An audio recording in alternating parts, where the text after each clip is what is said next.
Bonsoir mesdames, messieurs.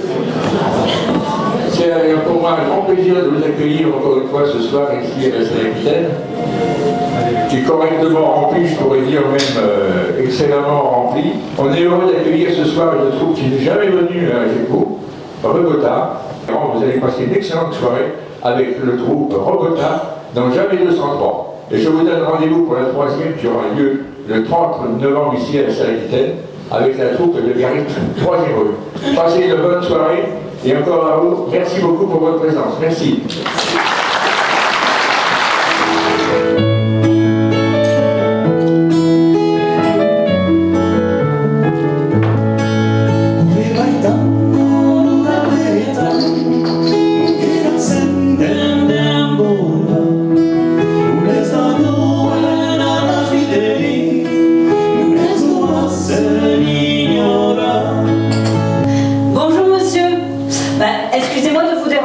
Je peux vous demander un renseignement, s'il vous plaît? Eh non, jeune fille. Pardon, monsieur? Je vous ai dit bonjour, en masque. Et si je peux vous être utile, alors, c'est avec plaisir. En fait, ne connaissant pas du tout la région du Sud-Ouest, on m'a conseillé cet itinéraire qui passe par ce charmant petit village. Il se situe à la frontière du Pays Basque et du Béarn, c'est ça? On vous a bien conseillé. En effet, notre commune est géographiquement située en Béarn, malgré son attachement historique et culturel au Pays Basque. Mais qu'est-ce qui vous amène ici? En fait, je suis journaliste à Paris. Et je dois réaliser un reportage sur les différences et coutumes des gens qui vivent dans les Landes, le Pays Basque et le Béarn. Mais malheureusement, moi, je n'ai que très peu de temps à consacrer à cette mission. Je dois remonter le plus rapidement possible à Paris. En attendant que votre ami n'arrive, moi j'ai remarqué quand même une chose. Vous avez tous les deux le béret. Et je crois apercevoir dans votre main un journal du même nom que celui de votre ami. Joli sens de l'observation, mademoiselle. Effectivement, je lis le Sud-Ouest.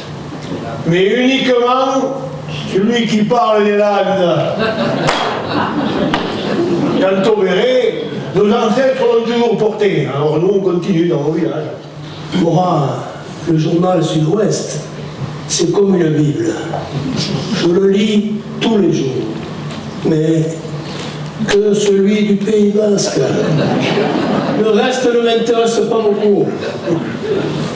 Quant au béret, je l'ai sur la tête depuis ma naissance. On appelle ça un béret basque, non? Bon, je sens que j'ai abordé un sujet sensible. Bon, mais votre ami Béarnais, il porte le béret lui aussi? Oh, ça oui alors. Il est tellement jaloux et fier qu'il vous aurait déjà expliqué qu'on l'appelle bien le béret basque, oui. Mais qu'en fait, son origine remonte au XVIIe siècle, du côté de la vallée d'Osso, et qu'en plus, il est fabriqué chez lui, en Béarn, pas loin d'ici, à Oloron. Oh. Mais je sens bien que chacun revendique son origine. Pourtant, vous le portez tous de la même façon. Ah, ça non! Chaque pays possède sa coiffure. Le Marocain porte un fesse rigolo. Le Mexicain ne manque pas d'allure en arborant son vaste sombrero. Le bon bourgeois, ce n'est pas un reproche, mais un melon, tant mieux si ça lui plaît. Moi mon chapeau, je le mets dans ma poche. Je suis gascon et porte le béret. Je suis gascon et porte le béret.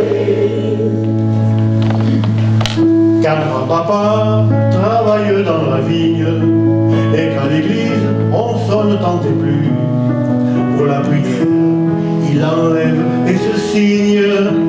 Plus de béret qu'en sonne l'angélus. Et le dimanche, il est bon qu'on le sache, à la plaza, ça fait beaucoup d'effets. Nos jeunes gens vont exciter la vache pour la sauter, pieds joints dans le béret. Pour la sauter, pieds joints dans le béret. Quand à Bayonne, on joue à la pelote, c'est le béret que l'on lance au vainqueur. Car ce béret, ce n'est pas de la gnognotte,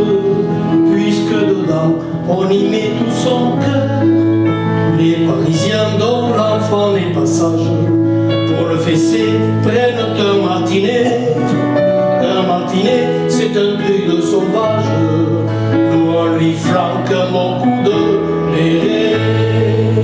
Nourri flanque mon coude béret. Dieu que je suis à l'aise quand il est auprès de moi. Tout doucement je la regarde et je lui dis embrasse-moi. Tout doucement je la regarde et je lui dis embrasse-moi. Comment veux-tu que je t'embrasse? Tout le monde dit mal de toi. On dit que tu vas pour l'armée, dans le Piémont servir le roi. On dit que tu vas pour l'armée, dans le Piémont servir le roi. Mais alors, quand vous avez un repas festif, vous mangez quoi? À partager de bons produits dans un bon repas, c'est une religion. Et pour ça, d'abord, il faut être bien assis. Et chez nous, dans les Landes, on a ce qu'il faut, hein, grâce à la capitale mondiale de la chaise, surnommée la perle de la Chalosse. Mais chez nous, dans les Landes, c'est la cuisine de cette pauvre Maïté qui te donne envie de goûter au canard, qui se multiplie en foie gras, en magret, en confit, goûter le poulet fermier de Saint-Sevé, le bœuf de Chalosse, le Touareg de Tursan, et à la fin, un bon petit armagnac que tu retrouves souvent dans les sauces. Hein. Oh, du biban! J'ai oublié l'apéritif! Un floc de Gascogne! Voilà. Tous ces produits ont le label de qualité. Cela mène discipline que certes les Basques dominent. Hein. Mais enfin, nous, on a aussi nos champions de France et même un champion du monde. Voilà. Mais la spécialité la plus pratiquée, dans laquelle on fait jeu égal, voire même mieux que les Basques et les Béarnais, c'est la palancha. La plancha? Non, pas la plancha. La palancha, en deux mots. Oui, sans oublier le surf et le golf. Mais le sport numéro 1 dans nos villes et nos villages, c'est le rugby. Il a raison. Le match de rugby, c'est notre rendez-vous dominical. C'est un moment sacré où le temps s'arrête. Il nous unit autant qu'il nous déchire. Mais il est indispensable à l'équilibre de toute une région. Moi, j'ai assisté une fois à un match de rugby à Paris. Bien. Alors, même si j'ai bien aimé, j'ai rien compris. Bouge pas, on va t'expliquer. Ah, pas ça le boucher. Cachou, n'allez pas me faire mal. Non, sorry. Bon. Dans une équipe de rugby, il y a les avares, les gros, les costauds. Et il y a les trois quarts, les fins et les rapides. Bon. Et que dans le rugby moderne, là, on ne sait plus où sont les gros et où sont les rapides. Mais quand même, le rugby, c'est une religion, un mode de vie, une fête. Quand tu entends ces airs-là, chantés sur tous les stades de France, par nos supporters de l'Aviron Bayonnais, notre équipe de France, c'est que les Basques sont prêts à jouer. Et oui, oui. Vive la section.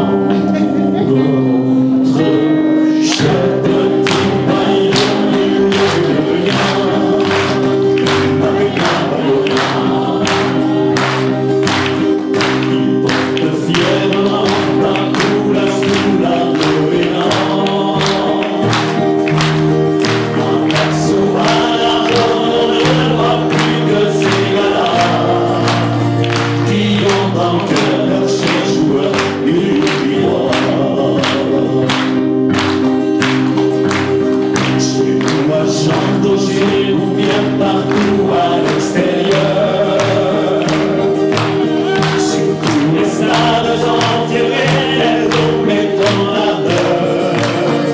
c'est la peña qui crie sa joie sur cette terre-là.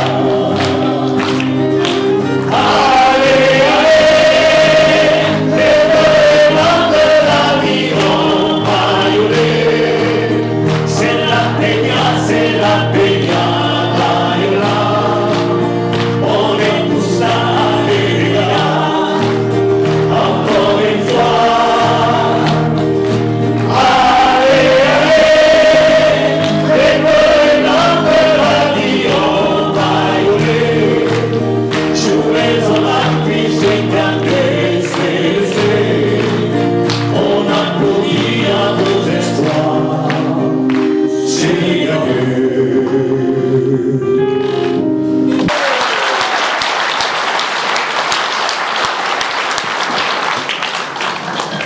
Et quand les préférés, le père, la section paloise, joue contre nous les Landais, ses copains entament ces terres-là.